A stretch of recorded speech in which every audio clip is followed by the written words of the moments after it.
Dillian, the body snatcher right here. It's a champ. Big up to Sporting Icon. Subscribe. Otherwise, I might pay you guys a visit. Now, for those of you who's been watching my videos for even at least the last couple of months, you would have heard me mention on quite a few occasions that Tyson Fury has absorbed the soul, the spirit of Deontay Wilder. And I will show you actual footage of the moment when it happened. You would actually see Wilder's soul leaving his body and entering Tyson Fury Shang Tsung style from Mortal Kombat. Now, a lot of people will think that it just happened in the second fight. Now, it physically happened. It was completed in the second fight, but you have to go all the way back to 2018 before the first fight. The press conferences, London, Los Angeles, New York, where Tyson Fury just goaded Deontay Wilder, and Wilder was coming out with some outrageous stuff. He was clearly having some kind of breakdown. He was even saying things how he wants to be pregnant. But you could see right from the moment that Tyson Fury was just playing with Deontay Wilder, and this was the beginning of his downfall. So eventually the fight took place in Los Angeles, and although Tyson Fury, he did get dropped twice in that fight, most of us know that he should never even have been in that ring at that stage of his comeback, but it was a cherry pick that went badly wrong. Most people can agree that Tyson Fury won that fight quite handily. You don't lose a fight by getting dropped twice in a fight, because there are another 10 rounds to have a look at. Now, because of all that, they screwed Tyson Fury to a draw, and the whole world knew that Tyson Fury won that fight. Wilder weren't happy about it, so he felt like he lost, but of course he ain't going to come out and say that. And the WBC ordered an immediate rematch. But because of what happened in the first fight, and with all the judges and this, that and the other, Fury is like, no, we ain't having no immediate second fight. In fact, thank you very much. I've just been given a 100 million 5-fight deal with ESPN Top Rank.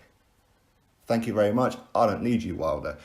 I know I won, and that's all that's really important. And in the meantime, Deontay Wilder, well, he had the option to go for undisputed against Anthony Joshua. In fact, he got offered $100 million for 2 fights with Anthony Joshua, 4 undisputed, with the first fight in the US, but he didn't want to do it. In fact, he even fired Lou DiBella for even trying to set him up in such a magnificent deal. But because of everything that's happened, because Wilder ended up going on to officially lose to Tyson Fury, of course Anthony Joshua lost as well, but Joshua, he did bounce back with a fantastic win over Andy Ruiz Jr. And as a subsequence of that 100 million, went up in flames because Wilder was a coward. He didn't want to do it. He wanted to go rematch Luis Ortiz and that instead, and it is what it is. So fast forward to February of this year, Tyson Fury says, you know what, I'm actually going to bless Deontay Wilder. I'm actually going to give him another huge payday. I'm going to give him the opportunity to fight me. So, but in the meantime,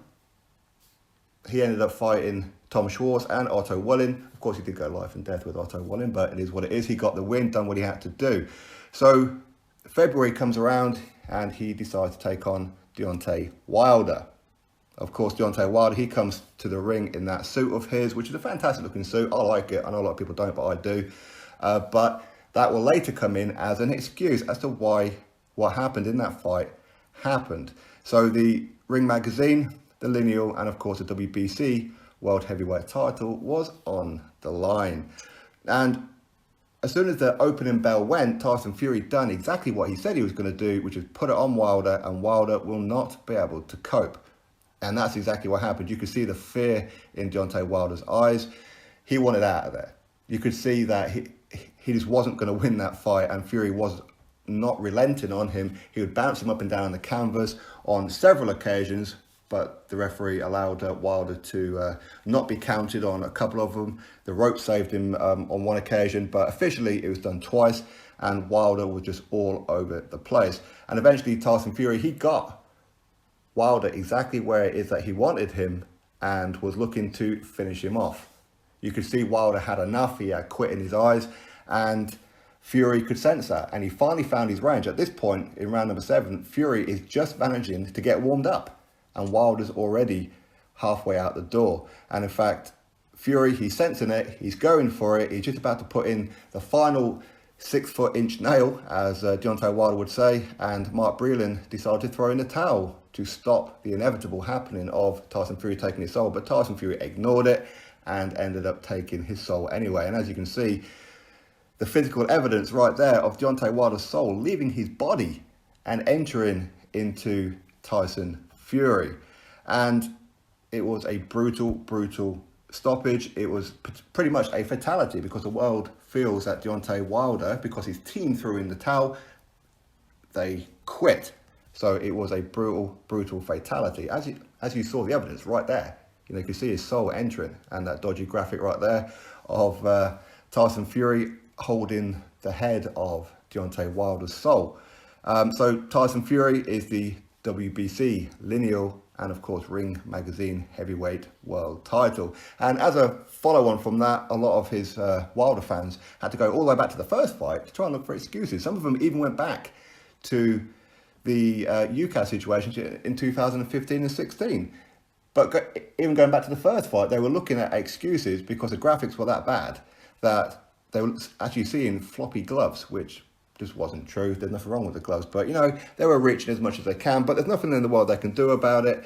The athletic commissions refused to overturn the result, and this, that, and the other. So Tyson Fury gets the official win over Deontay Wilder. Now, hopefully Wilder, he doesn't activate the rematch clause. We know he said he has to, but he found another glitch in the matrix somewhere where he can turn back time and actually get another fight with Tyson Fury that nobody really wants to see. In fact, people would much prefer to see Tyson Fury versus the body snatcher Dillian Whyte, who is the interim world heavyweight champion for the WBC and of course the mandatory challenger.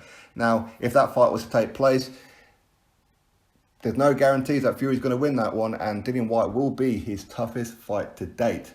And if Dillian Whyte pulls off the win, then it will be Dillian Whyte versus Anthony Joshua for undisputed. And that'll be another cracking fight, a rematch. Of course, Anthony Joshua holds one win in the professionals over Dillian Whyte, and that was 5 years ago. This is not the same Dillian Whyte. But if Tyson Fury can get past Dillian Whyte, or maybe just skip past Dillian Whyte somehow and go straight for Anthony Joshua, that'll be another cracking fight that the whole world will stop and stand still to watch. So that's the story, how Tyson Fury took the soul of Deontay Wilder, and he ain't getting it back. In fact, if anything now, I think the third fight will be far more brutal for Deontay Wilder than even the second fight. Drop your thoughts below, click thumbs up, subscribe. Catch you all on the next video.